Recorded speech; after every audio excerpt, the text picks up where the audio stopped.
These are stories of some of the first white settlers that came here. And this one man and his wife, they built their cabin down on the Columbia River, down near the Longview area. And one day he took his boat and paddled across the Columbia River to Rainier to do some shopping. And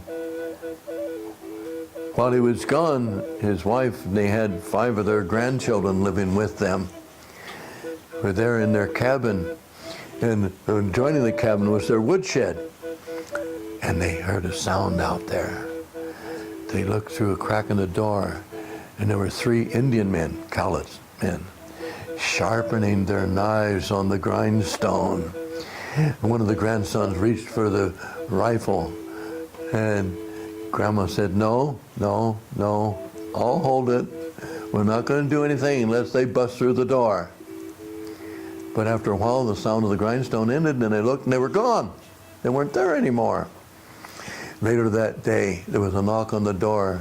Grandma opened the door, and here was one of those men with the hind quarter of a deer saying, "Mossy, Mossy, Mossy, thank you for the use of the grindstone."